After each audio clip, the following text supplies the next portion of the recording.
परमानंद महाराज जी के पास कोई न कोई अपनी समस्या लेकर हर रोज़ आते हैं। एक समस्या यह भी है कि अगर अनजाने में कोई भी किसी से भी गलती हो गई हो तो उसका परिणाम क्या होगा और उसका फल क्या होगा और उसको सज़ा कैसे मिलेगी।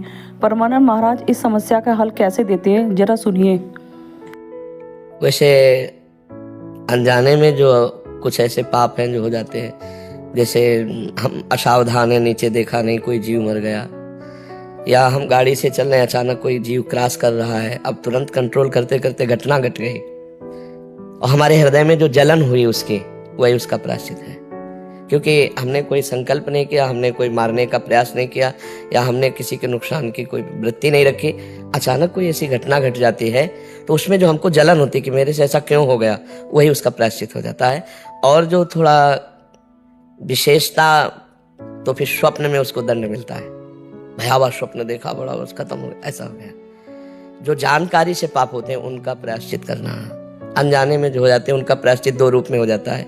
एक तो स्वयं में भयंकर जलन पैदा हो जाना, जैसे आपको कि कैसे मैं उऋण हूँ, कैसे मैं उससे निकलूं, तो यही उसका प्रायश्चित है। और दूसरा स्वप्न आदि में भयावह स्वप्न नहीं आते, चार लोग मिलकर हमें मार रहे हैं, पीड़ा दे रहे हैं, फिर जगह तो कुछ नहीं था, तो जो उतनी देर पीड़ा मिली वो अनजाने में किए हुए पाप का प्रायश्चित हो गया।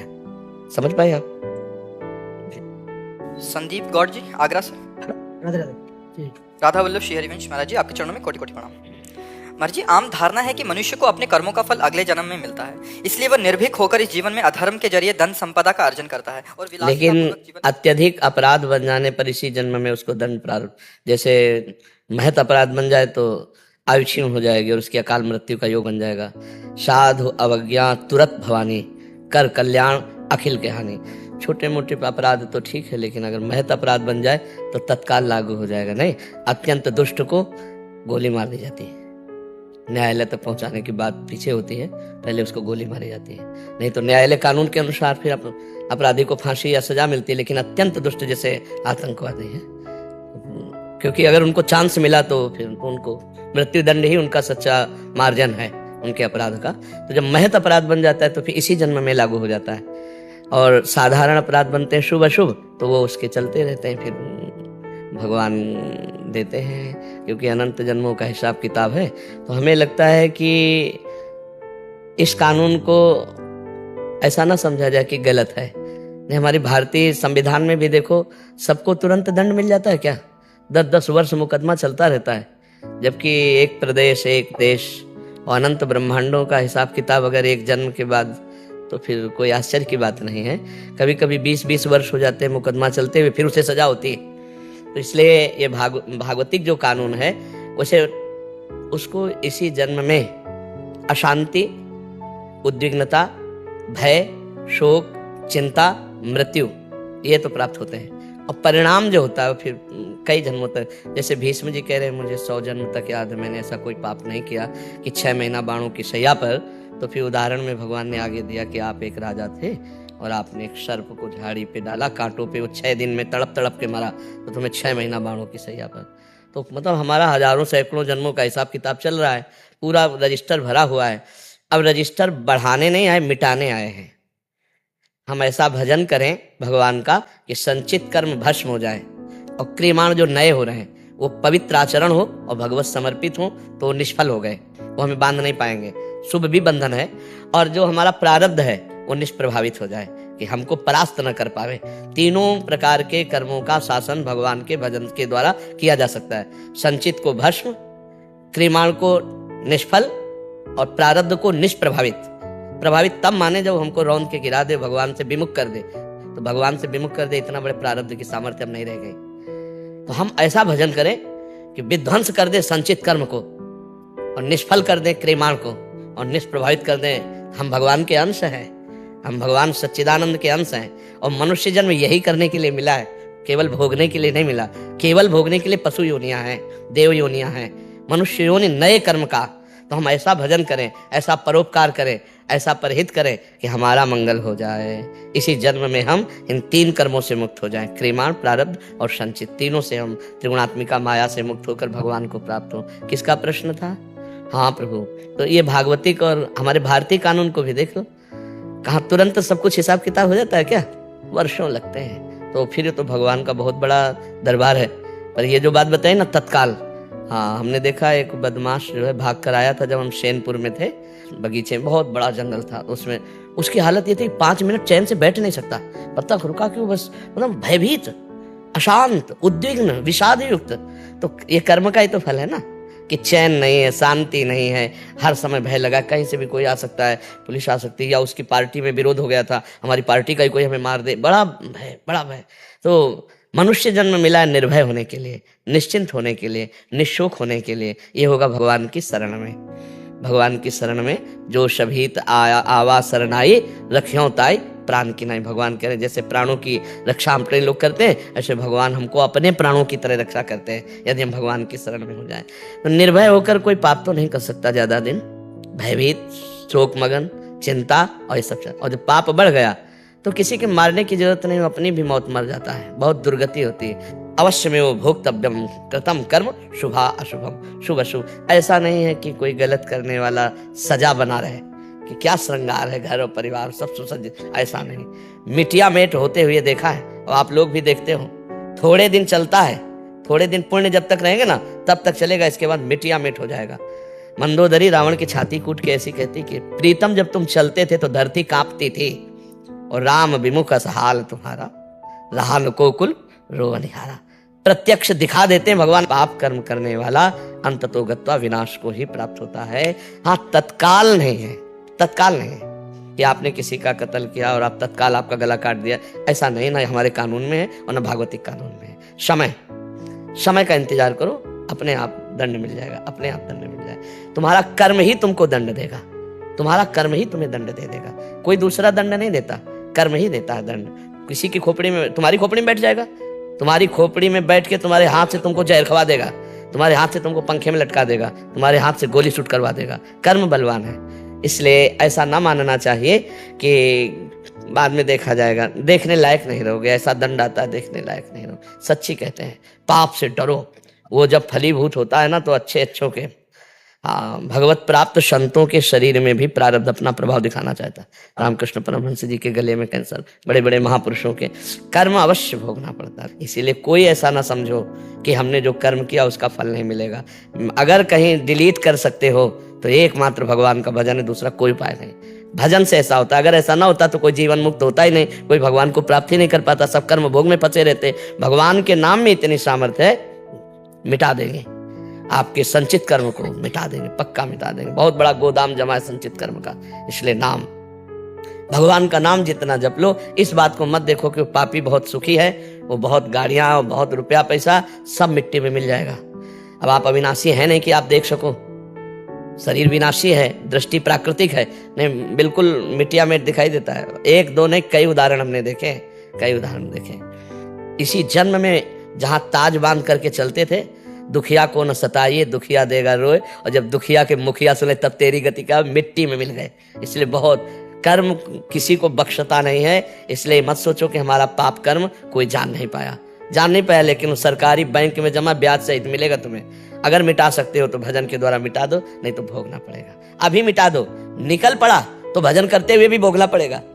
ये भी बात है, पूर्व का जैसे बाण छूट गया वो तो लगेगा कि जो तोड़ीर में उसे भस्म कर सकते हो, तो जो संचित कर्म है वो तो भस्म हो जाएंगे, लेकिन जो प्रारब्ध बन के आ गया, अगर भजन में चित्त लगाए तो प्रभाव कम रहेगा, पर शरीर में रहेगा उसका प्रभाव। आप समझ पाए प्रभु? रमेश जी नोएडा से। गुरुदेव आपके चरणों में कोटि कोटि प्रणाम। महाराज जी, महापुरुषों और महाराज जी आपसे भी सुना है कि प्रकट शरीर का ज्यादा महत्व तब तक है जब तक भगवत प्राप्ति नहीं होती, परंतु शिष्य और भक्तों के लिए गुरु जी के प्रकट शरीर का बहुत महत्व है। उनकी चाहत है कि गुरु जी के प्रकट शरीर में दर्शन, सत्संग, एकांतिक वार्तालाप दीर्घ आयु तक बना रहे। ये जानते हुए भी मृत्यु लोक में स्थूल प्रकट शरीर की आयु श्वास सीमित है। प्रियता और जो सानिध्य में लाभ मिलेगा वो अमोघ होगा। अब जैसे हमारी बाणी आप टेप कर लो और उसको सुनो तो पकड़ पाओ, लेकिन जैसे आप सामने आए हो, अब हमारी दृष्टि पड़ रही, इसका एक अलग प्रभाव होगा, इसका प्रभाव होगा। जैसे आप इतने में बैठे हो ना, एक अजीब वातावरण आप खुद देखेंगे। भजन का एक प्रभाव होता है। जैसे व्यभिचारी पापी आदमी जहाँ बैठता है उस जगह अपवित्र हो जाती है, उससे संभाषण करने मात्र से अपवित्रता आ जाती है। ऐसे भगवत प्रेमी, भगवत भजनानंदी, उनके दर्शन से, उनके संभाषण से, उनके सानिध्य से हमको पावर मिलता है। केवल प्रवचन ही नहीं, हमको पावर मिलता है जिससे हम अध्यात्म को धारण करने की क्षमता रखते हैं। तो ये तो भगवान की कृपा से ही लाभ, जितने दिन बदा है उतने ही दिन मिलेगा, नहीं तो फिर नहीं मिलेगा। जैसे मानो उड़िया बाबा थे, तो उनके सामने जो रंग था अब वो रंग थोड़ी है। आश्रम में जाके देख लो, उनकी गुफा में जाके देख लो, उनके आसन में जाके देख लो, वो रंग। चिड़िया उड़ गया तो फिर पिजड़े का कोई बात तो थोड़ी रह जाता है। तो ये तो यही लाभ लेना है प्रगट में जितने दिन है, हमको इतना पक्का हो जाना है कि हमें माया फिसला ना पावे। नहीं, कुछ ऐसा हो सकता है हमसे कि ये लाभ जो है लंबे समय तक मिलता रहे। ये तो सुनो भरत भावी प्रबल, बिलख कहो मुनिनाथ, हान लाभ जीवन मरण जस अपजस विध्यान। जैसे मानो किसी की भावनाओं की हम किडनी अपनी दे दें, आप स्वस्थ हो जाएं और आप बोलें। तो एक भाई यहाँ जहाँ बैठे हैं वहीं आए थे, उन्होंने कहा 2 बार ट्रांसप्लांट करा चुके, तीसरी बार फेल हो गया। जरूरी थोड़ी पास हो जाएगा। और आप देखो भगवान की कृपा से 19 वर्ष तो हो ही गए, तो वही फेल किडनी दहाड़ रहे हैं, नहीं दहाड़ रहे। और अगर वो चलाना चाहें तो हो सकता है 10-20 वर्ष और चल जाए, और ना चलाना चाहे तो आखिरी डायलिसिस हो, कुछ कहा नहीं जा सकता।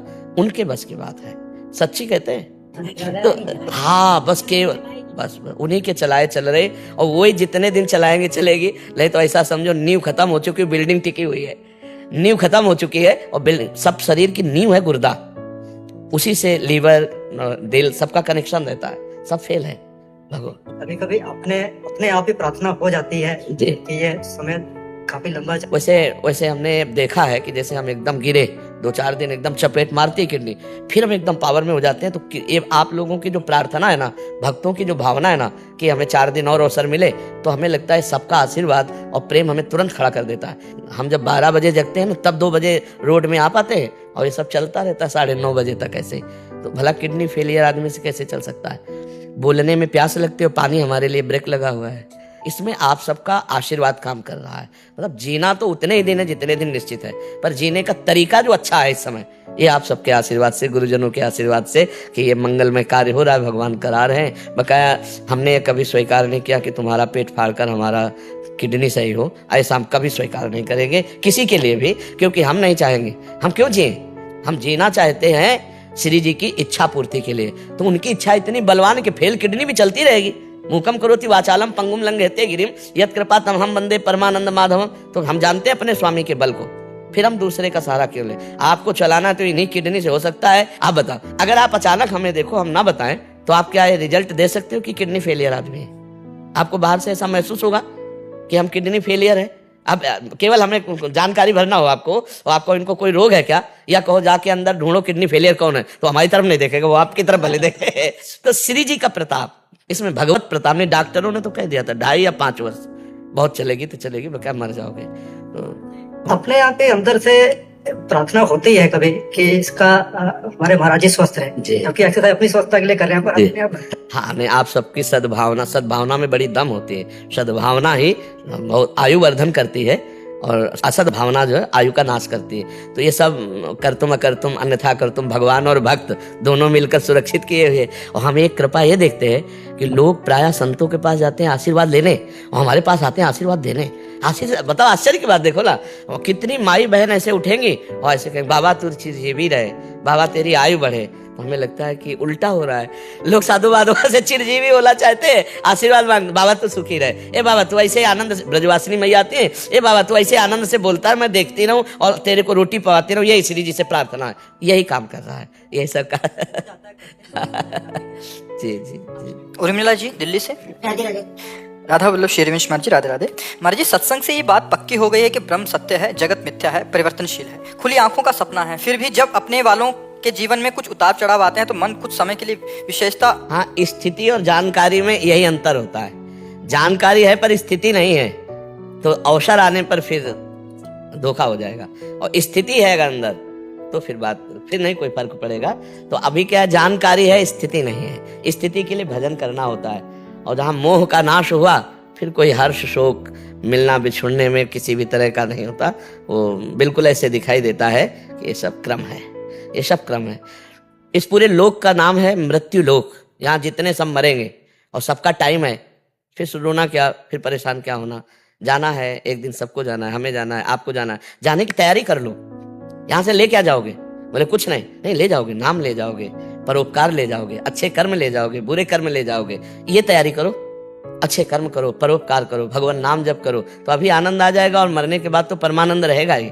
भगवान ने कृपा करी, हमें मानव दे दिया है तो हम कर्म बंधन से मुक्त हो जाएं, हम पाप बंधन से मुक्त हो जाएं, हम दुख विपत्ति से बच जाएं। इसलिए भजन करो। भजन के बिना स्थिति नहीं होती और स्थिति के बिना माया से लड़ा नहीं जा सकता। जैसे हम जानते हैं कि पराई माता बहन की तरफ गंदी दृष्टि करना पाप है, लेकिन भजन नहीं है तो हम ये पाप कर बैठेंगे। हम जानते हैं दूसरे का धन अपहरण करना पाप है, धन पराए बिस्ते बिस्वारी, लेकिन हम वो कर लेंगे क्योंकि हमारे अंदर स्थिति नहीं। लोग कहते कि हमें पता तो है यार, लेकिन हम पता नहीं क्या हो जाता है, हम कर वही हो जाता है। स्थिति नहीं, भजन नहीं है। भजन करो, स्थिति आ जाएगी तो समय पे उसका सदुपयोग होने लगेगा। मोह के समय मोह नहीं होगा, काम के समय आप परास्त नहीं होंगे, क्रोध के समय आप विवेक से अपने आप को बचा लेंगे। ये भजन से होगा। इसलिए खूब राधा राधा जपो या राम कृष्ण हरि, जो नाम प्रिय लगे खूब जपो।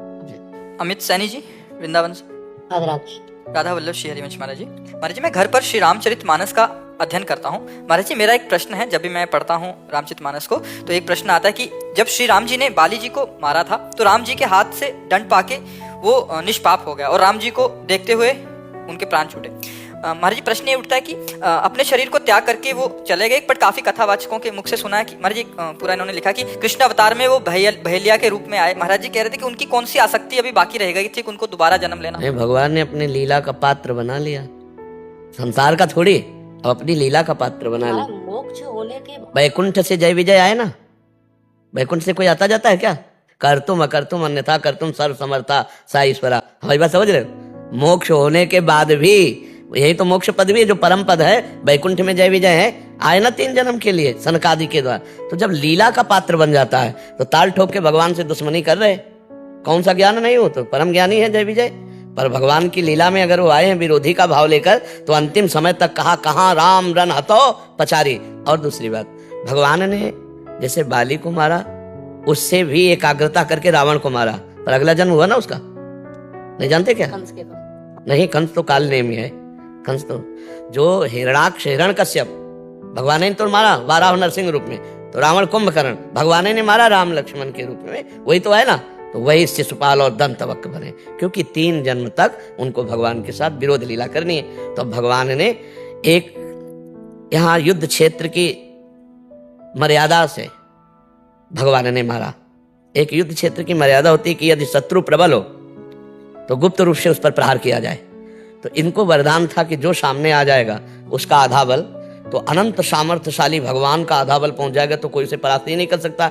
इसलिए वृक्ष की ओट में होकर सुग्रीव जी को सामने भेजकर लड़ रहे हैं सुग्रीव और बाली, और प्रहार कर रहे हैं भगवान श्री राम। माला पहना दी थी सुग्रीव जी को, तो उससे सुग्रीव की पहचान हो गई। अब अंतिम समय जब भगवान को सामने देखा, तब यही प्रश्न किया कि मुझे क्यों मारा प्रभु? हम तो जानते हैं हम दोनों ये भाई भाई हैं, जैसे हमारे आचरण वैसे इसके आचरण थे, कोई भजनानंदी नहीं सुग्रीव बहुत। तब भगवान ने कहा मेरी शरण में हो गया है, और मेरी शरण में जो हो गया तो शरणागत का मित्र मेरा मित्र और शरणागत का दुश्मन मेरा दुश्मन, इसलिए मारा। तो अगर छुप के मारा तो किसी को कहने को नहीं दिया। अंतिम समय में भगवान जब कृष्णावतार में अंतर्ध्यान होते हैं तो वो भी सीधे भगवान के चरणों को मृग का मुख समझकर जब नजदीक गया तो भगवान को देखा, कांप गया। भगवान ने कहा, तुरंत विमान मंगाया और कहा बैठो अब जाओ, क्योंकि उसको तो परम पद मिलना ही था, उसको तो लीला में स्वीकार कर लिया। तो जो लीला होती है उसमें फाइनल में जैसे रावण कुंभकर्ण को भगवान के मारने के बाद भी जन्म लेने की कोई, पर उनका जन्म होता है क्योंकि भगवान की लीला में ऐसा है। समझ पा रहे हो आप? अब भी कोई संशय? हाँ ठीक है। अर्चना जी। महाराज जी राधे राधे। महाराज जी, कभी कभी अंदर के विकार बहुत अधिक बड़े हुए दिखाई देते हैं और उनका प्रभाव भी काफी समय तक बना रहता है, ना चाहते हुए भी अपराध बन जाता है, फिर बाद में ग्लानि व पश्चाताप होता है। गुरुदेव, इससे निकलने का रास्ता बताइए। ऐसी बात, इससे निकले हुए आप उसको अपने में मानते हैं, इसलिए बड़ी बात है। अपने में मानते रहोगे तो निकल नहीं पाओगे। अंतःकरण में काम क्रोध का प्रभाव होता है, आप उसके दृष्टा होते हैं, और आप दस्खत ना करें तो कोई भी विकार आपको परास्त नहीं कर सकता। आपके मन में आ रहा है इसको गाली दें, अब हम मौन है, दिला दे भला गाली।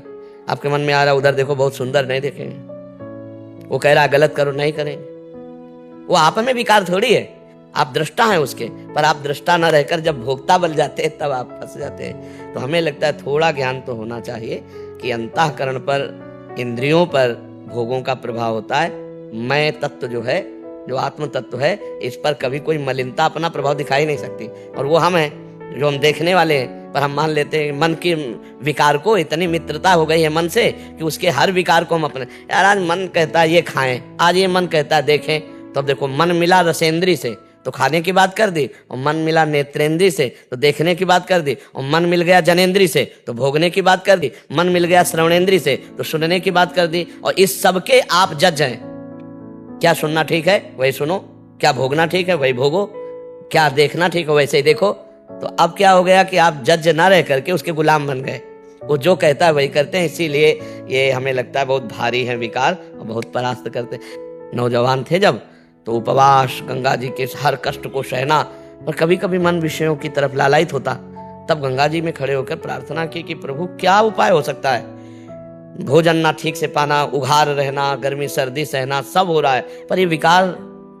तब गंगा जी ने कृपा करके, अरे तू साक्षी है, तू मन में क्यों तदात्म हो रहा है, जरा सी समझ ठीक हो जाए तो ये सब ठीक हो जाएगा। जरा सी समझ है, अपने ऊपर विकार को लेना मतलब परास्त होना, और मन पर विकार आया उसके आप दृष्टा हैं, आप अब सही उत्तर दीजिए। मन कहेगा भोग लो, नहीं गलत है, गलत, भूल न दे कुमारक पाऊं, नहीं, अब वो जलाएगा उसको, सह जाओ, बस ठीक हो गए, महात्मा हो गए।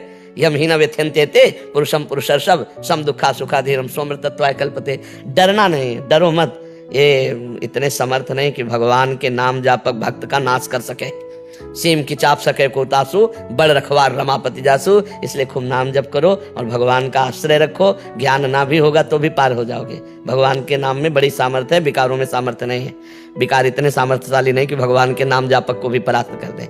जी ब्रिज बिहारी दास जी, राधे राधे महाराज जी। महाराज जी, इनका प्रश्न है कि जब साधक घर से निकलता है तो उसे प्रारंभ में एकांत भजन करना चाहिए या फिर साधु समागम में? साधु समागम, एकांत सेवन नहीं, क्योंकि उस समय नया है, अटैक बहुत होंगे उसके अंतर में और बाहर में, उसको साधु के घेरे में रहना चाहिए।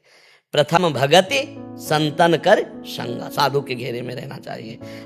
संगम त्यजेत मिथुन व्रति नाम मुमुक्षु सर्वात्मना न विसजेत बहिरिंद्रियाणि एकश्चरण धाश्चित्त मनंती से युंजीत तद व्रति सुसाधु सुचेत प्रसंगा।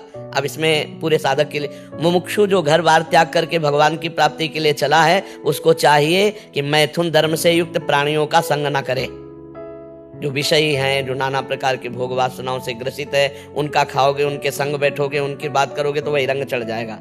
तो क्या करे, बोले सर्वात्मना न विसजेत बहिरिंद्रियाणि, इंद्रियों को बहिर्मुख ना होने दे, अंदर भगवत चिंतन में लगावे। और भगवत चिंतन जब हो रहा है तो एक शरण, अपने को अकेला समझे, कोई साथी नहीं विश्व में। अगर आपको साथी की जरूरत है तो बोले तद व्रतेषु, भगवत व्रत धारण करने वाले, भगवत प्राप्ति की लालसा वाले या भगवत प्राप्त महात्माओं का संग अत्यंत आवश्यक है। प्रथम भगति संतन कर संगा, दूसरी रति मम कथा प्रसंगा, गुरुपद पंकज सेवा, तीसरी भक्ति अमान, चौथी भगत मम गुण गन करे कपट तजिगान। और फिर पांचवी भक्ति का मंत्र जाप मम दृढ़ विश्वासा, पंचम भगत सुवेद प्रकाशा, छठदम शील वीरत बहुकर्मा, निरत निरंतर सज्जन धर्मा, सातों शम महिमय जग देखा, मोते अधिक संत कर लेखा, आठों जथा लाभ संतोषा, सपने नहीं देखे पर दोषा, नवम सरल सब संचल हीना। पूरी साधना का स्वरूप भगवान श्री राम ने सबरी जी के सामने वर्णन कर दिया। तो पहली भक्ति का स्वरूप ही है ये साधु संग, और साधु संग बाड़ा है। जैसे कोई नवीन पौधे जग रहे हो तो उन्हें अगर आप घेरे पे रख के, बाड़ पे, बाउंड्री पे नहीं रखोगे तो भी बकरी आदि चर जाएंगी, और अगर चर गई तो किनगा निकलना मुश्किल है। ऐसा पौधा है भक्ति का। फिर एक बार भ्रष्ट हो जाने पर फिर उत्साह नष्ट हो जाता है कि अब क्या यार, मतलब गिर गए। तो अगर हम वो बाउंड्री संतों की बाउंड्री है, जहाँ 10 साधु रह रहे हो, वहां रह रहे हो, तो आप गलत नहीं कर सकते, गलत नहीं सोच सकते। भगवत चर्चा, साधु दर्शन, तो हमें लगता है साधु दर्शन में, साधु संग में रहे। और जब मन एकांत में भगवदाकार होने लगे तो सबसे ज्यादा एकांत है अपना हृदय देश। शांत अंतर्मुख होकर बैठ गए। बाजार भी एकांत है जिसका हृदय पवित्र है, और एकांत में भी प्रपंच है जिसका हृदय अपवित्र है। देखो एकांत में बैठकर क्या सोचते हो, क्या चिंतन होता है। और आजकल मोबाइल है, बहुत है एकांत में नष्ट कर देने वाला है। इसलिए हमें लगता है साधु संग बहुत अति अनिवार्य है, साधु समाज में रहा जाए तो ठीक है। अब वो समय नहीं रह गया जैसे हम लोगों ने जीवन काटा ना, आज का समय ऐसा ना। अब मान लो आप किसी गाँव में भिक्षा मांगने गए गंगा किनारे, और किसी लड़के ने रो दिया बोले लड़का चुराने आने आए तो मार डालेंगे लोग, देखो मार। तो बहुत ऐसा अब कलयुग का ऐसा प्रभाव बढ़ रहा है, साधु समाज में रहो, तीर्थों में रहो, धामों में रहो, कहीं जाने की जरूरत नहीं, भजन करो। अब ऐसा नहीं समय रह गया कि हाथ में कूड़ी बगल में सोटा, चारों दिशा जागीरी माँ, मन लागो यार फकीरी माँ। अब ऐसा समय नहीं रह गया, ऐसे समय मार डाले जाओगे, पता नहीं क्या क्या बोल दे लोग। इसलिए साधु समाज में रहो, भजन करो, अपने को बचा के जियो। नहीं बाबा जी, आप भारत सरकार के अमेरिका में कॉन्सुलेट जनरल है, विदेश मंत्रालय में, बहुत बड़े अफसर है। अच्छा अच्छा, स्वागत में हूँ महाराज जी। अभी मैं अच्छा। आपकी बहुत सुनते हैं और बहुत अच्छा लगता है। अच्छे आप जैसे अच्छे आशीर्वाद देंगे सब लोगों को। हमारी तो सामर्थ्य क्या, हमारे प्रभु के बल से ही है। हम यही चाहते हैं कि सब स्वस्थ रहें, दिमाग से भी और शरीर से भी। नहीं, अध्यात्म दिमाग को स्वस्थ करता है। अगर आपका दिमाग स्वस्थ है ना, तो शरीर की पीड़ा भी आप सह जाएंगे। और दिमाग अस्वस्थ है तो फिर वासनाओं में ये सबसे बड़ी बीमारी वासना, इसी की बीमारी के कारण पूरे जेल भरे हुए हैं। ये सब दिमाग के बीमार लोग हैं, जो अपने दिमाग को कंट्रोल नहीं कर पाए और गंदा आचरण कानून के खिलाफ कर दिया, तो वहाँ पाप आचरण कर दिया, तो नाना प्रकार के रोग आदि, शरीर में दंड तो मिलता ही है, भागवतिक दंड तो मिलता ही है। आपकी शिक्षाओं से, आपके इससे पूरे समाज में और जो ये भगवान का प्रभाव समझो। 20 लोग 30 लोग बैठते हैं और 20 लाख लोग आनंद ले रहे हैं, तो भगवान की कृपा से ये नहीं। मान लो यूट्यूब ना होता तो जैसे कुएं में दीपक जल रहा है लेकिन बाहर प्रकाश ना जाता, कौन जानता। लेकिन भगवान संयोग बैठाल दिए कि यूट्यूब है, तो उससे चाहे अमेरिका से सुनो, चाहे जिस देश से सुनो, सुन सकते हैं। बाबा जी, हम जज हैं, हमने महसूस किया कि जज को भी प्रभावित करने के लिए प्रयास करते हैं। हाँ। तो उसका मन जज का बड़ा दुख होता है, उसके लिए क्या? वैसे जज ही नहीं, पूरे जितने पद हैं इनमें 2 बातें उसको अपने अधिकार से नीचे गिरा देती है, प्रलोभन और भय। 2 शब्द हैं, एक है प्रलोभन और एक है भय।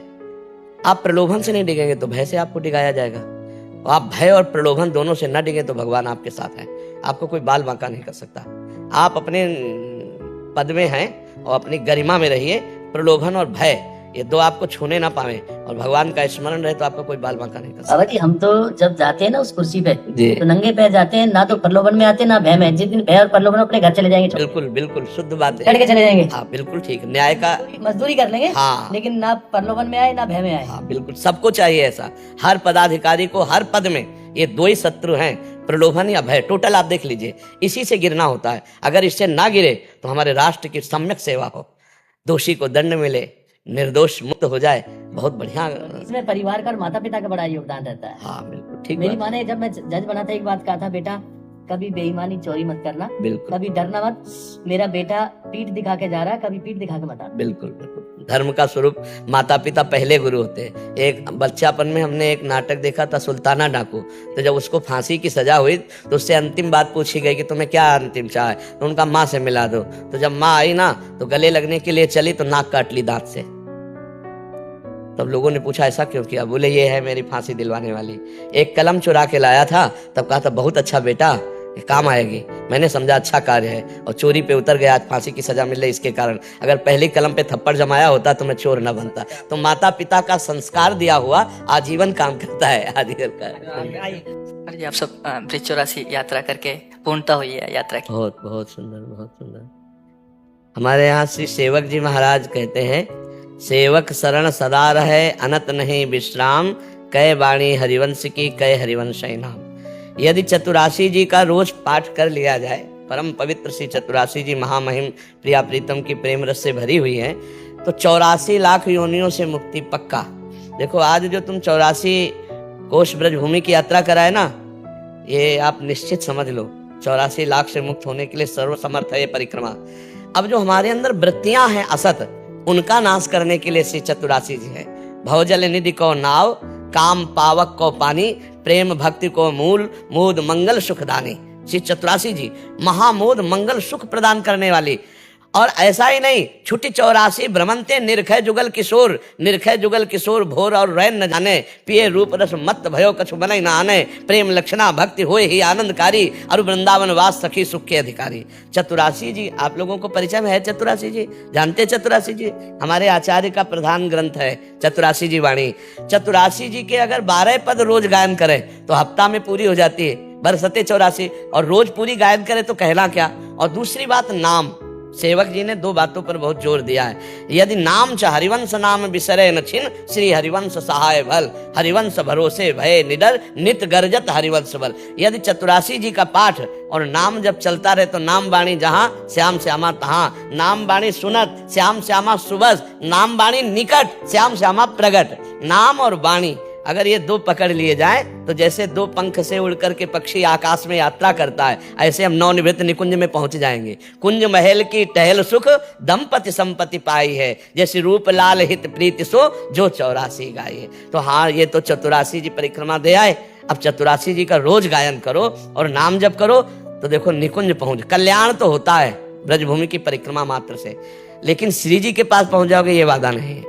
ये वादा नाम बाड़े से होगा। कल्याण तो हो गया, इसमें कोई संशय नहीं। आप 84 कोस की परिक्रमा दे के आ रहे, हमारी ब्रजभूमि महामंगलमयी मोदमयी, लेकिन श्री जी के पास पहुंच जाओगे, इसके लिए श्रीमद चतुरासी जी और नाम है। आचार्य की कृपा से ही श्री जी तक पहुंचा जा सकता है, किसी तपस्या और साधना का फल। तो हरिवंश महाप्रभु साक्षात प्रियाजू की कृपा है, कृपा रूप जो वप धर्यो, और उनकी कृपा है चतुरासी जी। और चतुरासी जी का जो लाभ मिल सकता है वो नाम से मिल सकता है, क्योंकि बिना नाम जप किए बुद्धि पवित्र नहीं होगी। नाम जपत आई सब सोई, देव सुबुद्धि कृपा करी मोई, पोई सुगुन माला रचो। सेवक जी महाराज कह रहे हैं नाम जपते ही वो बुद्धि प्रकाशित हो जाती है, जो चतुरासी जी के रस को लेने की योग्यता। तो इसलिए खूब नाम जप करो और जितना बन सके चतुरासी जी का पाठ करो, और कोई नशा मत करना ब्रज 84 कोस की परिक्रमा की, और कोशिश करो कोई पाप ना बने। तो इसी जन्म में हमें लाडली लाल कृपा करके स्वीकार कर ले, आचार्यों की कृपा से निकुंज में प्रवेश हो जाए, जन्म जन्म का दुख और जन्म मरना ये सब छूट जाए। बड़ी कृपा है। और खूब नाम जप करो। देखना, वैसे आप देखो जब 84 कोस की परिक्रमा नहीं लगाए थे तब कैसा लग रहा था, अब कैसा लग रहा है? हल्का लग रहा है ना, पापलस। हाँ, ये परम मतलब एक आह्लाद। और अभी जैसे मिले, ये अगर स्वीकार कर लो कि रोज 12 पद 84 जी के पढ़ेंगे और नाम का चलते फिरते उठते बैठते अभ्यास, तो आप देख लेना आपको कैसा, अगली बार मिलोगे तो फिर पूछेंगे कैसा आनंद है। नहीं, अब कोई नया पाप मत करना। जैसे कपड़ा धुल जाए ना तो बचा के रखना चाहिए, कोई दाग ना लगे, तो पक्का धुल गए हो। ब्रज 84 को हमारी समर्थ श्री कृष्णमय भूमि है, तो अब आप गंदे ना हो, कोई गलत आचरण ना हो, कोई धर्म विरुद्ध आचरण ना हो, तो फिर श्री जी की कृपा होगी, नाम वाणी की कृपा होगी, हम और आगे बढ़ेंगे। हमारी यात्रा लाडली लाल तक है। जब तक राधा वल्लभ लाल जी के चरणारविंद का साक्षात्कार ना हो तब तक यात्रा अधूरी समझो। वो मैंने सुना, जैसे कि हम 84 कोस करके आ रहे थे तो उसमें परिक्रमा में कई मंदिरों में ये बोला जा रहा था कि 3 बार अगर तुम 84 कोस करोगे तुम तुम्हारी मानी जाएगी। तो ये क्या हमें? नहीं, गलत, ऐसा नहीं है, ऐसा नहीं है। हाँ, एक बार 84 कोस की परिक्रमा लग गई तो 84 लाख योनियों से मुक्त हो गए। अरे भैया, 3 बार करोगे तो मानी जाएगी, नहीं मानी नहीं जाएगी, तो ये सब फिर गई, ये सब फिर नहीं देखो, गाड़ियों में लगा रहे हो इसलिए, करे गाड़ियों में लगा रहे हो इसलिए। तो फिर क्या गाड़ी से जाओ? ये गाड़ी नहीं है क्या? शरीर गाड़ी नहीं है क्या? एक बात समझो, जिनको कम समय है और हमारे तीर्थ स्थलों का दर्शन करते हैं, जो परिक्रमा में मिलते हैं, आप गाड़ी से जाओ चाहे पैदल जाओ, आपने दर्शन किया ना, आप उस स्थल पर तो गाड़ी पे नहीं चढ़े। मान लो आप बद्रीनारायण गए तो बद्रीनारायण के जहां से गाड़ी से उतरे वहां पैदल दर्शन किए ना, तो धाम के दर्शन, क्षेत्र के दर्शन सब हो रहे। इन सब बातों को मत समझो। हाँ, जिनको सामर्थ्य है वो पैदल दे, जिनकी और सामर्थ्य है दंडवती दे। अब जिनकी समय कम है तो वो दौड़ करके गाड़ी से दर्शन करे आए। तो भगवत लीलाओं के स्थलियों के दर्शन मात्र से परम कल्याण होता है। अरे तुम तो पूरे 84 कोस की बात कर रहे हो, हम कह रहे मानसी गंगा का आचमन कर लो, राधा कुंड को देख करके थोड़ा जल ऊपर छिड़क, इतनी से सारे पाप नष्ट हो जाएंगे। ये हमारे ब्रज भूमि भैया, और फिर वृंदावन धाम, और फिर महाराज जी साथ है, तो हमको क्या परेशानी है? हाँ, अगर तुम्हें ऐसे लगता हो कि 3 बार से पूर्ति होती तो महाराज जी को खड़े करके 4 बार परिक्रमा करके दंडवत कर ले, हो गया। और क्या, सारा वृंदावन सखियों का है। महाराज जी, आप सुभाष चंद्र बोस जी के पौत्र हैं, और आप बहुत जिस कारण ये जन्म हुआ है उससे हमें तो पता नहीं है, पर कुछ कारण तो है। सबसे बड़ा कारण है कि हमको अगला जन्म ना हो, अगर हो तो राष्ट्र के लिए हो, सही बात, देश के लिए हो, समाज के लिए हो, अपने लिए ना हो। यही सबसे बड़ा कारण। जो अपने लिए करते हैं वो स्वार्थ की वासना में बन जाते हैं। और जिस महापुरुष का नाम लिया गया वो हमारे राष्ट्र की शान है, हमारे राष्ट्र के लिए जीवन अर्पित किया है। इस नाम को सुनते ही रोमांच हो जाता है। सुभाष चंद्र बोस, चंद्रशेखर आजाद, भगत सिंह, इन नामों को सुनते ही हृदय में एक नवीन ताकत पैदा होती है। कैप्टन बत्रा जी थे जिन्होंने देश कारगिल लड़ाई में उनका शहीद हुए थे, आप उनके पिताश्री हैं। बहुत सुंदर, बहुत धन्यवाद।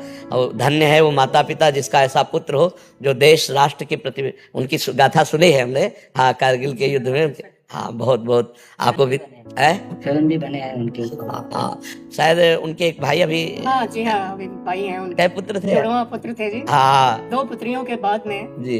ईश्वर ने जुड़वा। नहीं नहीं, धन्य आप पिता कहने के बिल्कुल पूर्ण अधिकारी है कि हमारे राष्ट्र के लिए उन्होंने ललकार करके दुश्मनों को मारा और अपने को शहीद किया। बहुत बड़ी बात है। बहुत माता जी भगवान राम को बहुत श्रद्धा थी उनमें, जी तो वो लव कुश उनका नाम बच्चों का रखा गया। जी जी जी ये लव थे जो विक्रम है, जी। ये इनका घर का नाम लव था। जी जी। तो हमें गर्व है इस बात का कि मातृभूमि के लिए उन्होंने बिल्कुल, अपने बिल्कुल। प्राण न्यौछावर हाँ, किए, बिल्कुल। लेकिन स्मृति उनकी आती है, जी, रहती है हमेशा साथ। आप में ही नहीं पूरे भारत में स्मृति है। आप में ही नहीं पूरे भारत की आंखों में आंसू। जब उस बात को देखा जाता है ना, तो ऐसे देखा जाता है जैसे मेरा भाई मेरा जन। ये मतलब आप इतना सौभाग्य समझिए कि हमारा पूरा भारत उनकी स्मृति के लिए, हाँ पूरा भारत।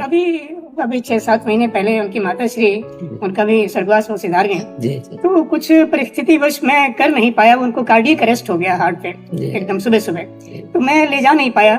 कुछ परिस्थिति ऐसी बनी कि दूर जाना था, तो वो एक मन के अंदर एक ना बड़ा ही गिल्टी। इतना ही आप इतना समझिए कि राइट टाइम में जिस समय शरीर छूटना है, आप ले भी जाते तो बचा नहीं पाते, क्योंकि वो निश्चित समय है। इसलिए ये गिलानी तो छोड़ दीजिए। और वो ऐसी माता, वीर माता थी, वो सोच करने योग्य तो है नहीं। अब हमें लगता है आप प्रसन्न रहिए और नाम जप कीजिए और तैयारी कीजिए अब प्रभु के लिए। नहीं, देश में तो आपका झंडा झूम ही रहा है। आप उनके पिता हैं नहीं, और ऐसे वीर बहादुर पुत्र हुए।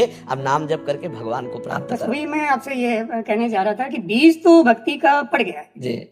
लेकिन अब वो कैसे शीघ्रता से नाम जप, अधिक से अधिक नाम जप। जो नाम आपको प्रिय हो, राम कृष्ण हरि राम। जी मेरे हाँ, बस बार बार उसी नाम को दोहराइए। नाम में ही सब कुछ सामर्थ्य विराजमान है। ठीक है, लाओ इन सबको दुपट्टा पहनाओ श्री जी का और स्वागत है। हाँ धन्यवाद, आपने दर्शन दिए, ये हमें अच्छा लगा। जी धन्यवाद। जालिंदर जी, जय भीमा शंकर सर। महाराज जी, मैं श्री क्षेत्र भीमा शंकर संस्थान में पुजारी हूँ। महाराज जी, हम जब पूजा अर्चना सेवा करते हैं तब कुछ महिला भक्त मंदिर में बहुत कम वस्त्र परिधान करके आते हैं, उससे अंग प्रदर्शित होते हैं, अन्य भक्तों को ना चाहते हुए भी देखना पड़ता है। हम जब उनसे कहते हैं तो कहते हैं कि हमारी मर्जी, तुम्हें क्या अधिकार, और लड़ने लग जाती है। महाराज जी कृपया मार्गदर्शन करें कि ऐसे मंदिर आदि में या कोई मंदिर या कहीं भी, देखो आज जो है मन और इंद्रिय की गुलामी को स्वतंत्रता माना गया है। अध्यात्म के शब्दों में यदि समझेंगे आप, मन और इंद्रिय की गुलामी को स्वतंत्रता माना गया है। शास्त्र और गुरुजनों की आज्ञा को परतंत्रता माना गया है। इसीलिए प्रभाव नहीं पड़ सकता, क्योंकि भवानी शंकरो वंदे श्रद्धा विश्वास रूपिणो याभ्याम बिना न पश्यन्ति सिद्धा स्वांता स्तमेश्वरम। श्रद्धावान लभते ज्ञानम। जब श्रद्धा ही नहीं है संत और शास्त्र के वचनों में, तो मन मानी आचरण स्वाभाविक है। अब हमको अपने को बचाना है। यदि मेरी बहन हो तो क्या अपने बहन के अंगों को देखकर मुझे काम आएगा क्या? मेरी बहन बीमार हो, मेरे ही समान और कोई सेवा करने वाला ना हो, यदि मैं उसे शौचाऊं, यदि उसको वस्त्र पहनाऊं, तो क्या काम आ जाएगा क्या? तो मैं अपनी दृष्टि को पावन करूं। अब समाज को पावन करने की सामर्थ्य भगवान में है, या भगवान जिन संतों की वाणी से करवा दें तो है, नहीं तो असंभव सा है, क्योंकि मनमानी आचरणों का बड़ा मनोरंजन चल रहा है। शास्त्र आज्ञा का पालन करना कहीं रह नहीं गया है। अब हम बार बार उसी प्रसंग को फिर सामने लाते हैं। एक बच्चा कई बच्चियों से बॉयफ्रेंड गर्लफ्रेंड का संबंध रखते हैं, बच्चियां, और ब्रेकअप करते हैं। फिर अगले इसे क्या कहते हैं हमारी शास्त्रीय भाषा में? व्यभिचार। और व्यभिचारी पुरुष और व्यभिचारी स्त्री को किस भाव से देखा जाता है शास्त्र की दृष्टि में? तो संयम तो खो चुके, पवित्रता खो चुके। अब ये लज्जाहीन, मर्यादाहीन बुद्धि, ये क्या ऐसा सदुपयोग अपने शरीर का या अपने जीवन का कर पाएगी? बस वो तो अब उनके विषय में बोलने का मतलब है अपने को गाली खवाना। तो हमें लगता है हमें अपनी दृष्टि ठीक कर लेनी चाहिए, और तेरे भावे जो करे भलो बुरो संसार, नारायण तू बैठ के अपनो भवन उहार। हाँ, तो हमारा शास्त्र, हमारे गुरु जी यही उपदेश करते हैं कि अपने आप को बचा लो। बस यही खास बात है। दूसरे को बचाने चलोगे तो आप भी घसीट जाओगे। मान लो आप हर बच्ची को ऐसे करो तो आपके ऊपर फिर रिपोर्ट हो जाएगी कि ये गलत दृष्टि वाला है। इसलिए जिस रूप में आओ प्रभु आप ही हो। हाँ, कोई आपसे पूछे तो उपदेश दे दो, लेकिन समझने वाला कोई है नहीं। समझने वाला कोई है नहीं। हमको अपने आप को समझाना होगा। आज का समाज, ये सब नौजवान भाई समझ रहे हैं ना, हम इनके चरणों में प्रणाम करते हैं कि भैया आप हमारे ऊपर कृपा करके सुनने आए हो और थोड़ा आचरण बदल रहे हो। मतलब बहुत बड़ा एहसान हम आपका मान रहे हैं कि आप अपने आचरण सुधार रहे, आप साधु संग कर रहे, आप साधु के वचन सुन रहे। नहीं, कलिकाल है भाई, बहुत विचित्र कलिकाल है। ये तो पता नहीं कौन सी लहर चली है कि संतों के प्रति श्रद्धा हो गई। तो इसलिए अपने को सुधारा जाए, समाज को सुधारने की। नहीं, मैं अपने की बात नहीं कर रहा था। हम जब सेवा करते हैं वहाँ पे, तो काम करते वक्त जब लोग आते हैं तो लोग हमें ही बोलते हैं कि पंडित जी, हम पंडित जी है, तो बोले पंडित जी आप ही उनको कोई मार्गदर्शन दीजिए, आप बोल दीजिए। हमने बोर्ड भी लगा रखे हैं लेकिन सुनते कम है। नहीं सुनेंगे, आप कहेंगे तो आपके ऊपर वचन और वचन और हो सकता है कटुता का व्यवहार हो जाए। नहीं सुनेंगे आप पहला हमारा उत्तर था, मन और इंद्रियों की गुलामी को स्वतंत्रता समझा जाता है, शास्त्र और संतों की वाणी के अधीन चलना परतंत्रता समझा जाता है। कैसे समझ में आएगी आप बता। तो इस विषय में हमें लगता है कि मौन होना ही उचित रहेगा। कोई प्रश्न करे तो उसका उत्तर दिया जा सकता है कि महाराज जी हम लोग ऐसे वस्त्र पहनते हैं, क्या ठीक है? तो फिर बोल सकते हैं, क्योंकि वो जानना चाहते हैं। और ऐसे आप बोलोगे तो फिर बहुत ही गलत हो जाएगा। बहुत ही गलत शब्द का प्रयोग हो सकता है, बहुत ही गलत शब्द का प्रयोग। संसार का बहुत विचित्र स्वरूप है, नहीं प्रयोग हो सकता। वो आपको ही डांट लग सकती है बहुत। इसलिए मौन अपने से कोई तब उत्तर देने का प्रणाली भी है ये, उपदेश देने की। जब तक प्रश्न ना करे तब तक उसको उपदेश न दे, नहीं वो उपदेश काम नहीं करेगा। प्रश्न करता दैन्य भाव से, आरत अधिकारी जब पावे गूढ़ो तत्व न साधु दुराए। और इस विषय की व्याख्या हम कर नहीं सकते, क्योंकि जब तक आप नहीं बदलना चाहेंगे, मतलब सामने वाला, तब तक ऐसे केवल फालतू बोलने से नहीं चलेगा। वो सामने सुधरना चाहे तो उसको हो सकता है। और नए बच्चे हैं, ये इतना ही मान लें कि गलत आचरण न करें और नशा न करें, इतना ही मान लें तो हम इनके चरण छूते हैं सब बच्चों के। हमारे भारत के ये भविष्य हैं, ये कोई गंदा व्यसन न करें और ये गंदे आचरणों से बच जाए। नहीं, बहुत बड़ी हानि होती है। फिर ब्लैकमेल होने लगते हैं बच्चे, फिर अपने को कंट्रोल में ना करने के कारण वो अपने को मिटा देने की सोचने लगते हैं। नए नए बच्चे कई कारणों से अपने शरीर को त्यागने की बात। तो थोड़ा अध्यात्म सुने, नशा न करें, व्यभिचार प्रवृत्ति से बचें और अपने आप को भारत की सेवा में लगाने योग्य बनावे, समाज की सेवा में लगाने योग्य बनावे। इतना बहुत बड़ा उपकार हो जाएगा। और देखो, जैसे जैसे कलयुग बढ़ेगा तो पापाचरण बढ़ेगा, पापाचरण बढ़ेगा तो कैसे बढ़ेगा? ऐसे बढ़ेगा। मम्मी पापा से बच्चे कैसे बात करते, तुम अपनी देखो यार, हम अपनी देख लेंगे, ऐसे हमने सुना है। मम्मी पापा से कह रहे हैं ऐसे, तो हमारे अपने बाप की नहीं मानते, हमारी बात कैसे मान लेंगे? हमारी मान रहे हैं, यही बात हम प्रणाम करते हैं भैया, बहुत प्रणाम करते हैं।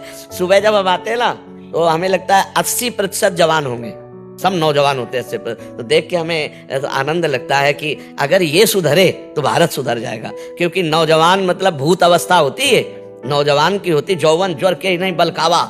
इसमें कुछ नहीं यार, अपनी मस्ती से। और ये सुन रहे हैं हाथ जोड़ के, ये खड़े हैं साधु दर्शन के लिए, इसका मतलब श्रद्धा है।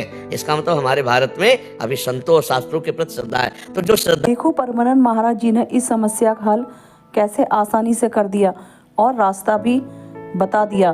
परमानंद महाराज जैसा कोई भी नहीं है। जय बोलो परमानंद महाराज।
तो परमानंद महाराज जी ने इस समस्या का हल कैसे कर दिया और कितनी आसानी से समस्या का हल भी कर दिया और रास्ता भी दिखा दिया। जय बोलो परमानंद